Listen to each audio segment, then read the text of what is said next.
Halo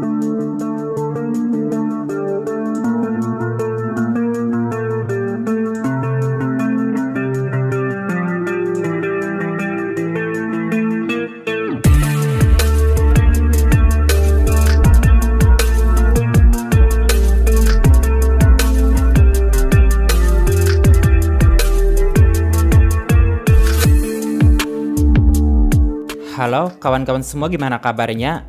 Semoga kalian beserta keluarga selalu dalam keadaan sehat walafiat serta diberikan umur dan rezeki yang berkah. Pada kesempatan kali ini, saya akan mengungkap seluruh alur cerita film yang berjudul Ballad to the Head. Film ini disutradarai oleh Walter Hill dan dirilis pada tahun 2012.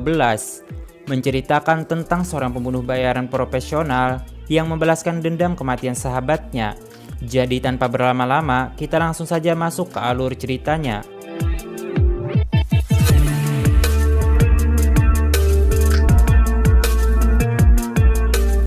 Want a grand? And you should have never tried to burn me.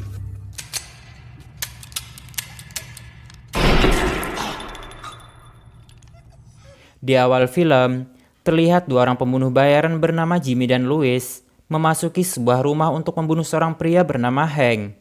Hingga ketika Hank membuka pintu,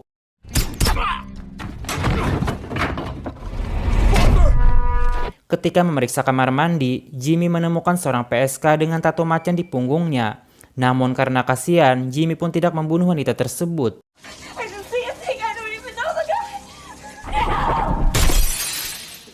Setelah itu, Jimmy dan Louis membuang pistolnya di dermaga untuk menghilangkan barang bukti. Job's done. I'm fine, no problem. Yeah, it's all good. Kemudian, mereka pergi ke sebuah bar untuk bersantai sejenak, yang mana di sana juga terlihat seorang pembunuh bayaran bernama Keegan sedang mengawasi mereka dari kejauhan. Hingga ketika Jimmy pergi ke toilet, Keegan langsung menusuk Louis dengan pisau. Dan kemudian dia pergi ke toilet untuk membunuh Jimmy. Namun tiba-tiba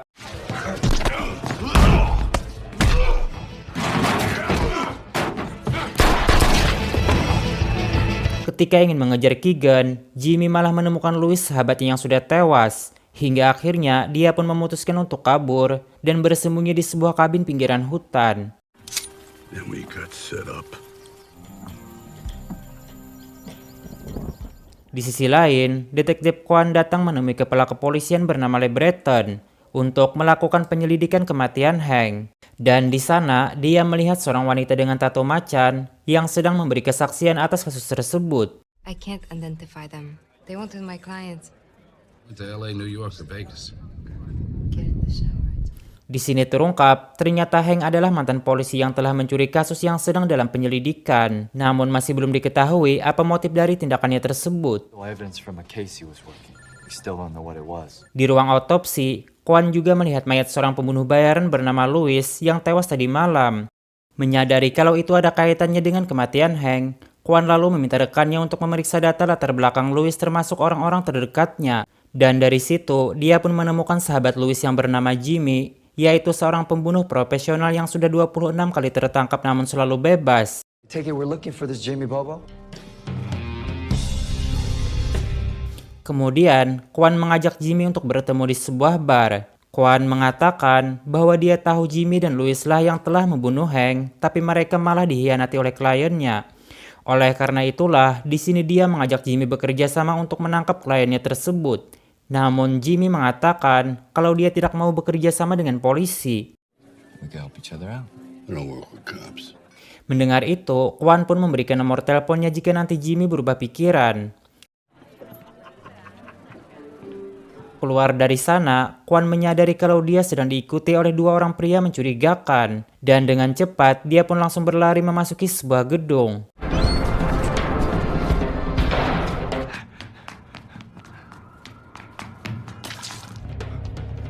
Hingga saat di parkiran, Kwan berhasil melumpuhkan satu dari mereka.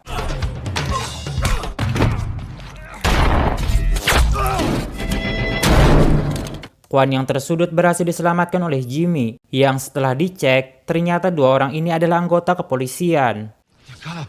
dead cops, and you're gonna be dead too if you don't get in here and get fixed. Kemudian, Jimmy membawa Kwon ke tempat anaknya yang bernama Lisa untuk mendapatkan perawatan. Karena diketahui selain bekerja sebagai tukang tato, Lisa juga pernah sekolah kedokteran. Have some of this. You'll thank me later. Just a scratch, right? Di sisi lain, kita akan diperkenalkan dengan seorang mafia sekaligus pengusaha bernama Murrell dan pengacaranya yang bernama Marcus Baptist. Di sini, Murrell memerintahkan Keegan untuk mengambil berkas penyelidikan milik Hank yang dia sembunyikan di tempat sahabatnya yang bernama Baby Jack. Sesuai dengan perintah Murrell, Keegan pun mendatangi bar milik Baby Jack dan membunuh semua anak buahnya yang ada di sana.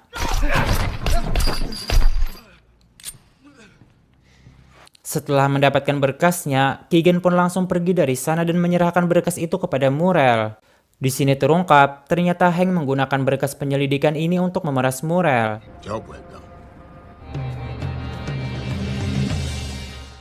Sementara di TKP penembakan, polisi datang untuk melakukan penyelidikan. Rival gang in the Algiers area of Committee.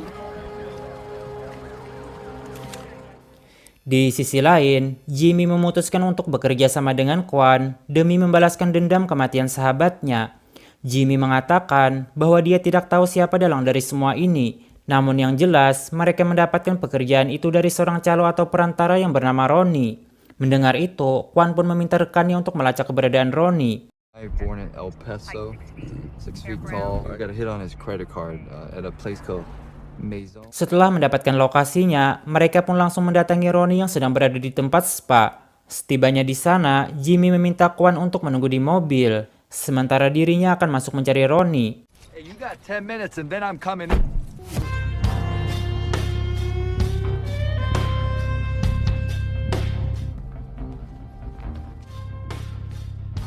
Di sini, Ronnie mengatakan kalau dia tidak berniat untuk mengkhianati Jimmy dan juga Louis. Karena dia sendiri juga dijebak oleh kliennya yang bernama Marcus Baptist. Namun ketika Jimmy lengah, Ronnie diam-diam mengambil pistolnya dan berusaha membunuh Jimmy. Ternyata pelurunya sudah diambil oleh Jimmy sehingga terjadilah pertarungan.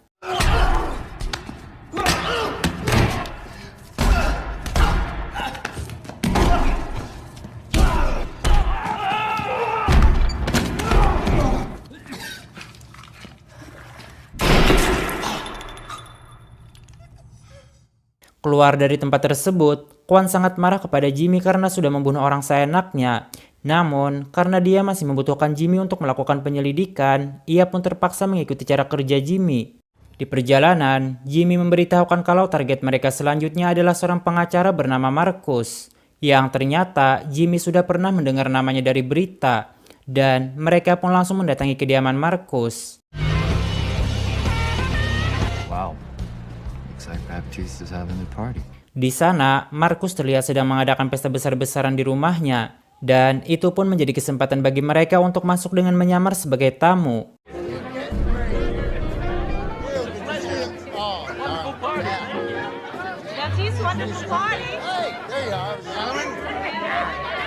Hingga ketika Marcus memasuki toilet, Jimmy pun langsung menghajarnya. Yang kemudian, mereka dengan mudah membawa Marcus dengan berpura-pura sedang mabok. Murrell yang melihat itu dari CCTV, ia pun sangat marah kepada Keegan karena tidak mampu menjaga Marcus. Namun di sini, tangan kanannya memberitahukan kalau mereka sudah berhasil melacak keberadaan Marcus dari chip GPS yang ada di ponselnya. We're monitoring the GPS chip in Baptiste's phone. Sementara Jimmy dan Kwon membawa Marcus ke kabinnya dan menginterogasinya dengan kasar. Karena terancam, Marcus pun membeberkan semuanya bahwa dalang dari semua ini adalah Murrell, yaitu seorang pengusaha kotor yang sering bekerja sama dengan para petinggi negara dan juga para politisi korup. Dan semua bukti kejahatan Murrell disimpan di flash disk yang ada di lehernya. Adapun alasan Murrell membunuh Hank dikarenakan Hank telah memerasnya menggunakan berkas kejahatan Murrell yang ia curi dari kepolisian. Namun karena Murrell tidak ingin pembunuhan Hank akan tertuju kepadanya, ia lalu membayar Keegan untuk membunuh Jimmy dan juga Louis. Setelah mendengar cerita itu, Jimmy pun langsung membunuh Marcus. Tidak lama kemudian, mereka dikagetkan dengan kedatangan Keegan dan anggotanya yang menembak membabi buta.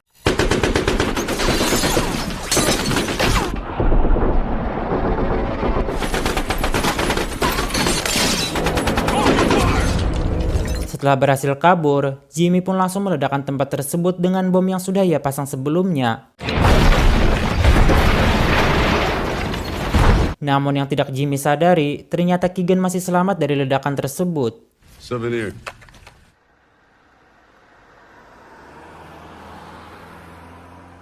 Keesokan harinya, mereka pergi ke rumah Lisa untuk meminjam laptop.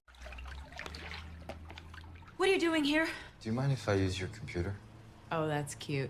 Kemudian, Kwan pun memeriksa isi flash disk tersebut, yang ternyata berisi daftar nama para petinggi negara dan politisi korup yang menerima suap dari Murrell. Those are money transfers. There's a judge, some of the others, local politicians. Mengetahui itu, Kwan lalu menghubungi kepala polisi Lebreton untuk mengajaknya bertemu.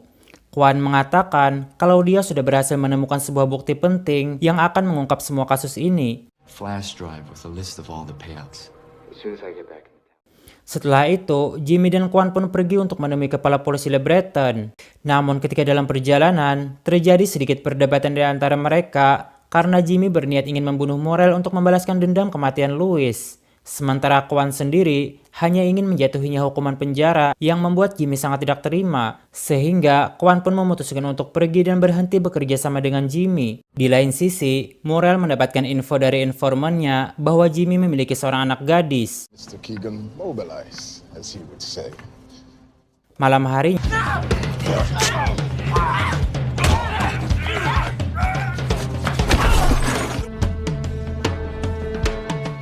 pagi harinya, Kwan terlihat sedang menunggu Lebreton untuk menyerahkan flash disk tersebut. Dan ketika memasuki mobil, Lebreton malah ingin membunuh Kwan karena ternyata dia adalah antek moral di kepolisian. Namun untungnya, ia kembali diselamatkan oleh Jimmy.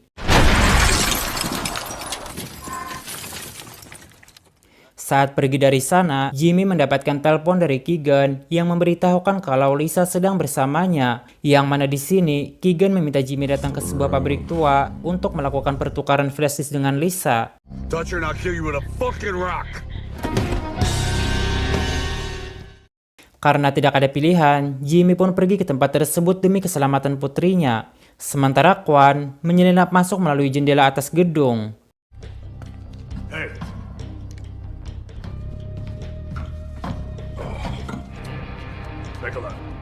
Fucking cave. Setelah bertemu, Jimmy pun memberikan flash disk itu kepada Murrell, dan Murrell juga langsung menyerahkan Lisa kepada Jimmy. Sorry, sweetie. Namun ketika Jimmy dan putrinya beranjak pergi dari sana, Keegan langsung membunuh Murrell dan anak buahnya. Ternyata, Keegan ingin menguasai semua milik Murrell tanpa ada lagi yang memerintahnya.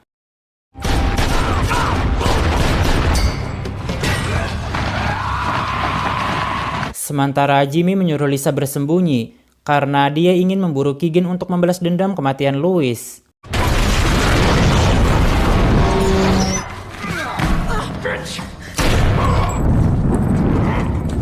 Ready for another round? Saat bertemu, Keegan dengan sombong membuang pistolnya dan mengajak Jimmy berduel dengan kapak.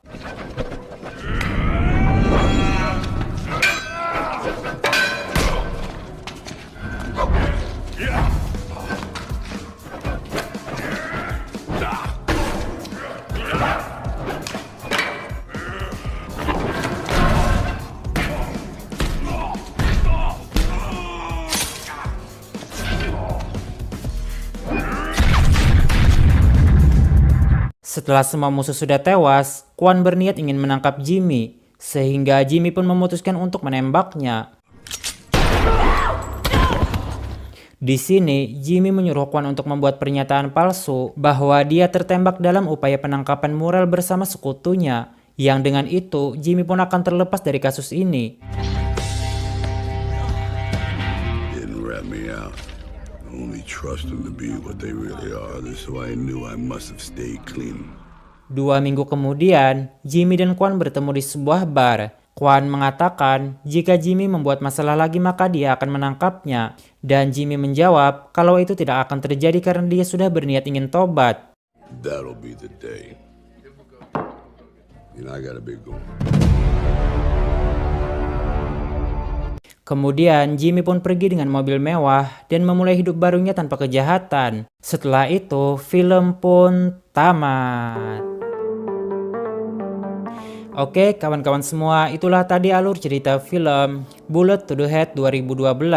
Semoga kalian bisa terhibur dengan alur cerita film ini. Atas kesalahan dan kekurangan kami, mohon bisa dimaklumi. Saya pamit undur diri dan sampai jumpa di video selanjutnya.